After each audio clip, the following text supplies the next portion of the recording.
Bonjour à toutes et à tous, c'est Maxime Ratura, analyste junior chez XTB France. On va cette semaine aborder un format qui diffère un petit peu de ce qu'on fait ensemble d'habitude. On va pas aborder l'actualité de 4 matières premières, mais on va plutôt cette fois revenir un petit peu aux bases de ce qui distingue les matières premières des autres classes d'actifs. Donc je rappelle que les 3 grandes classes d'actifs traditionnelles sont les actions, les obligations et les matières premières. Et chaque classe d'actifs a ses particularités et ses distinctions qu'il faut absolument connaître si on compte investir sur cette classe d'actifs. Donc, je vais commencer par vous présenter quelques rappels sur le marché des matières premières et sur les matières premières, ce qu'elles sont dans les conceptions classiques, dans les conceptions de marché, et donc ce qui fait une des premières différences au niveau de cette définition. Donc, les matières premières sont des ressources naturelles ayant été collectées ou transformées dans le but d'être consommées et utilisées à des fins de production. Alors c'est un petit peu enfoncer des portes ouvertes, mais c'est important de rappeler cette définition parce que c'est l'une des premières caractéristiques des matières premières par rapport aux autres classes d'actifs, c'est que beaucoup plus que d'autres types d'actifs négociés sur les bourses mondiales, on va parler de biens donc d'actifs qui sont adossés à des biens tangibles et fongibles, qui disposent d'une utilité concrète pour les acteurs économiques. Je rappelle que fongible, ça veut dire que les biens sont interchangeables et qui n'ont pas d'identité concrète. Donc voilà, donc ça c'est la première des caractéristiques qu'il faut retenir lorsqu'on investit sur les matières premières, c'est qu'on va avoir derrière les actifs virtuels qui sont donc négociés sur les bourses, eh bien une économie réelle, des acteurs économiques qui utilisent tous les jours ces biens à des fins de transformation, à des fins de consommation. Et donc qu'on a une économie réelle qui est beaucoup plus profonde que peuvent l'être d'autres classes d'actifs. Alors je rappelle qu'il y a 5 grandes catégories de matières premières. Traditionnellement, on a donc les produits agricoles, les combustibles fossiles, les métaux et les produits industriels. Alors depuis 2015, on ajoute également les crypto-monnaies, donc les autorités de marché considèrent que les crypto-monnaies rentrent dans la catégorie des matières premières, donc ça clôt le débat sur le fait de savoir si c'était des securities ou des commodities, mais on va pas aborder ce débat dans cette vidéo, je vous invite à faire vos propres recherches. Donc voilà, donc une fois que nous avons fait ce rappel, donc on va embrayer sur une caractéristique très importante à propos des matières premières, c'est donc qu'on a une loi de l'offre et de la demande qui est beaucoup plus importante pour les matières premières que sur d'autres classes d'actifs. Alors tout marché reflète un équilibre entre l'offre et la demande, mais les matières premières donc, vont être beaucoup moins sujets à la spéculation, puisqu'on va donc avoir des acteurs économiques réels qui vont donc se positionner à l'achat et à la vente en fonction de leurs propres agendas économiques. Et donc, il y a des facteurs qui sont à surveiller, qui sont des facteurs purement tangibles, la consommation, la production, les prévisions météorologiques, les tensions géopolitiques, etc. Voilà, ce sont le type de facteurs qu'il faut surveiller lorsqu'on compte négocier ce type d'actifs. Et donc, c'est la première caractéristique qu'il faut retenir sur les matières premières. On va aborder une deuxième caractéristique qui est relativement théorique. Donc il y a, en fonction de la croissance économique, un cycle de rotation des actifs, c'est-à-dire que les gérants et les investisseurs, en règle générale, vont se positionner à l'achat et à la vente en fonction de la phase de la croissance économique, donc de la croissance ou de la récession. On va effectivement avoir un prix des matières premières qui va monter fortement dans la phase finale du marché haussier des actions en fonction de notre phase de rotation des actifs. Alors je vais vous présenter un modèle qui est purement théorique et idéalisé, donc ça ne représente pas forcément ce qui se passe en général sur les marchés.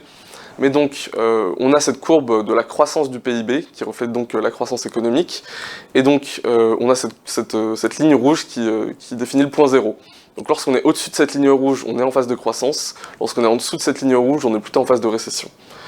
Alors, lorsque on sort d'une phase de récession et qu'on rentre en phase de croissance, la première réaction théorique des investisseurs va être de se positionner à la vente sur les obligations, donc à partir du moment où on rentre en phase de croissance économique. Ensuite, lorsqu'on s'approche de l'extrémum de la croissance du PIB, les investisseurs vont se positionner en amont sur les actions et vont commencer à les vendre. Ensuite, lorsque l'extrémum est atteint, et qu'on a atteint un bottom sur les actions, on va avoir des investisseurs qui vont se positionner à la vente sur les matières premières. Voilà, donc on a obligations, actions et matières premières, et donc on va avoir, lorsqu'on va passer en phase de récession, ce même cycle mais inversé. Lorsque le cycle de récession, donc la croissance passe sous le seuil de zéro, on va avoir les investisseurs qui se positionnent à l'achat sur les obligations. Lorsqu'on va approcher de l'extrémum, on va avoir des investisseurs qui se positionnent à l'achat sur les actions, et puis ensuite, lorsque l'extrémum est atteint, et qu'on se redirige sur une phase de croissance, les investisseurs vont se positionner à l'achat sur les matières premières. Je me répète, c'est un modèle purement théorique, idéalisé, mais c'est voilà, comme ça que normalement les classes d'actifs doivent se comporter en fonction du cycle de croissance économique. Donc vous pourrez constater par vous-même que parfois la loi se réalise, parfois elle ne se réalise pas. Je vous conseille de faire vos propres recherches à ce niveau-là. Troisième caractéristique très importante, vous avez probablement déjà entendu parler de cette caractéristique, les matières premières peuvent jouer le rôle de valeur refuge, ce qui veut dire qu'en fait, elles sont historiquement réputées pour résister aux chocs économiques et conserver leur valeur en période de crise. Donc généralement, lorsqu'on a un choc économique, on va avoir les marchés qui vont être à la baisse. Eh bien, certaines matières premières, donc principalement les métaux précieux comme l'or, l'argent ou le palladium, vont se comporter comme réserve de valeur, donc vont conserver leur valeur, ou alors vont monter contrairement au reste des actifs. Je vais vous présenter un petit graphique donc, qui va vous rendre compte de cette évolution. Alors on a ici en rouge l'évolution du S&P. Alors je vous ai pris toutes les phases de marché baissier à l'échelle trimestrielle depuis le début de 2018. Et donc en rouge on a l'évolution du S&P 500 à la baisse. On va la comparer à l'évolution de l'or, à l'évolution de l'argent et à l'évolution du palladium.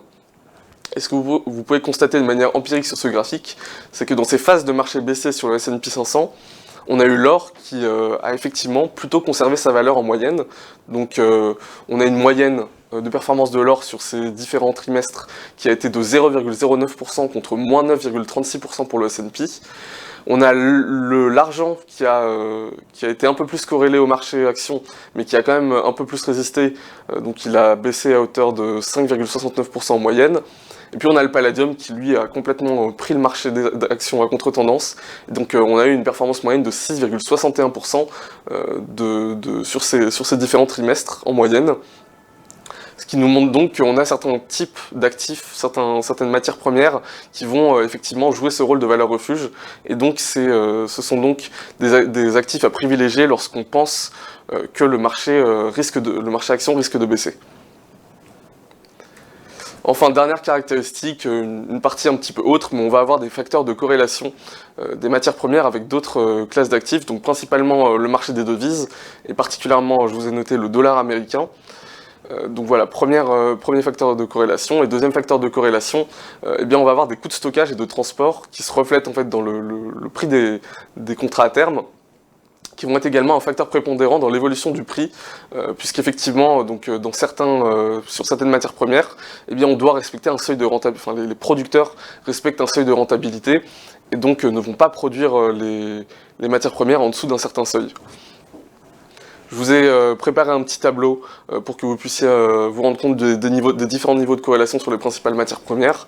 Alors je vous ai préparé donc les coefficients de corrélation pour le gold, le silver, le Brent, le WTI et le gaz naturel, donc entre ces matières premières et le dollar américain, ainsi que l'IPC des transports, donc l'inflation, l'augmentation du prix des transports. Et ce qu'on peut voir, c'est que de manière globale, on a des niveaux de corrélation qui sont plutôt négatifs et on a quand même des disparités. On voit que le silver est quand même moins corrélé au dollar que le Brent et le WTI. Le gold et le gaz naturel également, eux, sont quand même corrélés positivement par rapport à l'US dollar, mais à des niveaux moindres que sur le pétrole. Et puis au niveau des coûts de transport, on va avoir des coûts de transport qui vont se refléter très principalement sur le pétrole.